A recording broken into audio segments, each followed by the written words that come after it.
All right, here we go. It is episode number 1 of Red Sox Now, and I'm your host, Mike Antonellis. I'm one of the radio and TV broadcasters for the AAA. See right here? The Worcester Red Sox. And I could not be any happier to do this. I thank the gang at Fan Arch for believing in me, and we bring you Red Sox Now daily updates throughout the season. And right now, through the exhibition season, we're going to have plenty of drama. We have plenty of news. We kick it off right away with Rafael Devers. Some late-breaking news. We heard from Sean McAdam of The Athletic, who had reported that Devers had met with the owners and maybe had sought a trade, but that seems to kind of subsided right now. He is okay with DHing. Do we believe right now, opening day is less than 2 weeks away, do we think Rafael truly is okay? Do you understand both sides? I certainly do. Rafael Devers was told that the Bregman-Arenado trade talks in the offseason, that was just smoke. That wasn't going to happen. I think the Red Sox didn't really want to tell him that and make him feel weird. It's a tough situation on both sides. I totally get Rafael's situation, maybe feeling left out, feeling like, hey, I'm the star of this team. Third base is mine. DHing, maybe a demotion. But I think after some thorough talks with Alex Cora and Craig Breslow, two great leaders, I think everything is okay. But we never know. What does this tell us, though, about this whole situation? Why? Why all of this? Rafael Devers, one of the worst defensive third basemen last year. That is a fact, a .981 fielding percentage. If you watched the Red Sox last year, like I did, I watched over 100 games live. To me, they scored plenty of runs. That wasn't talked about enough in this offseason because it was talked about we need more bats. We need more offense. They scored enough runs. They lacked in defense. They were last. They ran into a lot of outs on the bases. They struggled immensely pitching. Those were the things they wanted to clear up. Bullpen, what did they do right away? They fixed it. They brought in Bregman to solidify their defense. This was never going to be an easy situation. I don't know the right way or the wrong way to do this, but I think in the end, uncomfortable conversations were had. But that was a big story here locally with Sean McAdam. You can Google that from The Athletic, reporting that Rafael had talked about maybe a trade. But he said, I'll do DH. I'll do whatever it takes to win. So that is good news. This is not good news. I mean, I guess it's good and bad. Lucas Giolito. One fun fact, by the way, about Lucas Giolito, if you did not know this.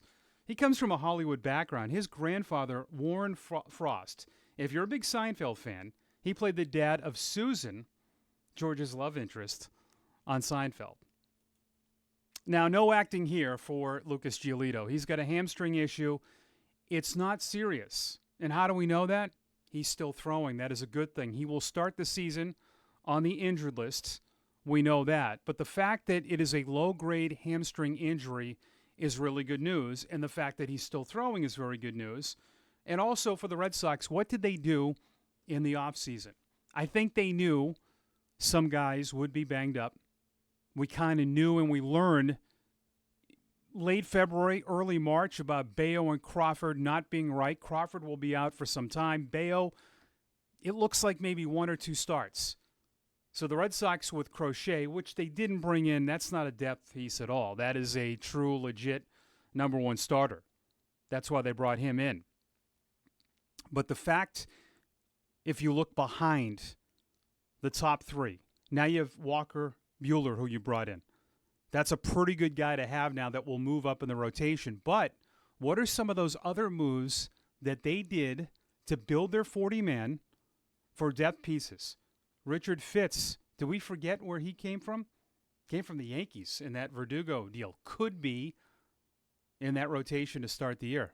Quinn Priester, they traded Nick York. Priester's on the 40-man, a high upside starter. And Cooper Criswell, who they got off the street from the Tampa Bay Rays, was pretty darn good last year for the Red Sox. So you have options.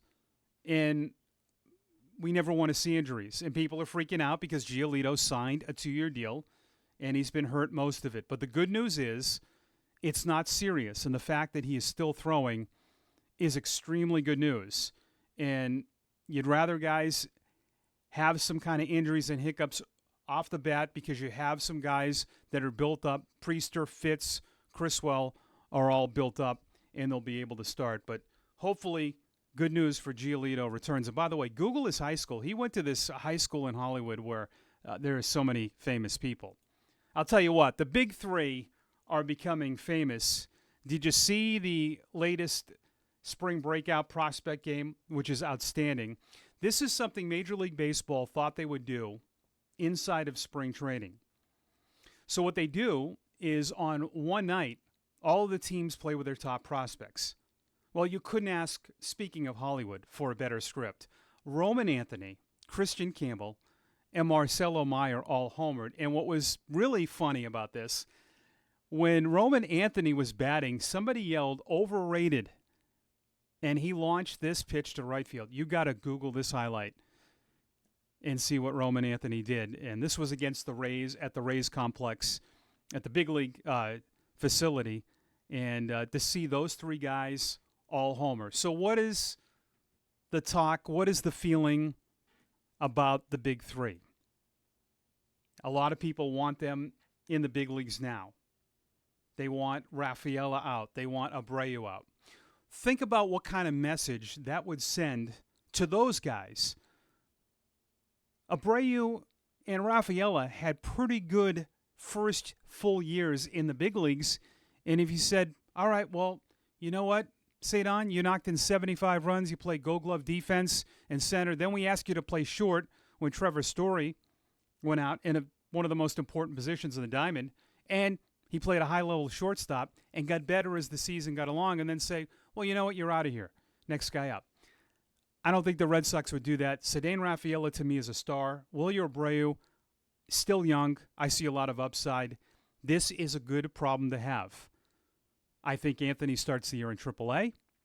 I think Meyer, who did not play AAA last year, he was called up and was hurt and did not play. I think he starts in AAA as well. But then it's Christian Campbell.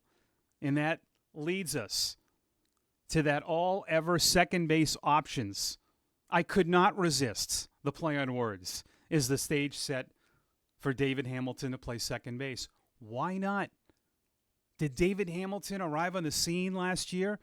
Struggled a bit at short in the big leagues? This guy is a plus runner. Road runner is David Hamilton. Game-changing speed. Has a good arm, much better at second base. Your lineup has lengthened by bringing in Bregman. You could slide in a guy like this.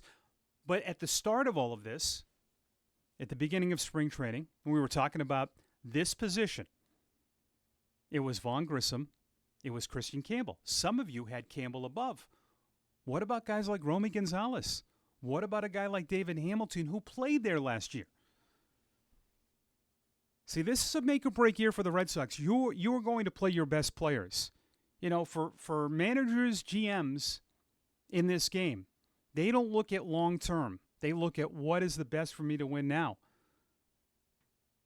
And if they feel David Hamilton, who proved he could really play that position, I think this is a high possibility on March 27th that you see that 9-hitter is David Hamilton. And you talk about 9 wrapping it around back to 1 with Duran and maybe Bregman, a guy that can hit the ball to all fields. You get those two on bases, you're going to hit and run a lot with those two. It's exciting.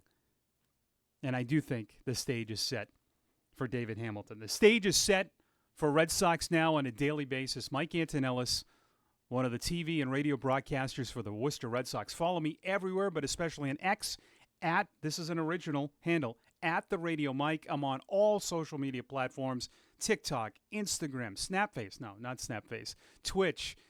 You name it, you'll find me. If you go on my X, I'll have a link tree to all my links. Big thanks to the guys at FanArch on a first edition. So excited for Red Sox Now.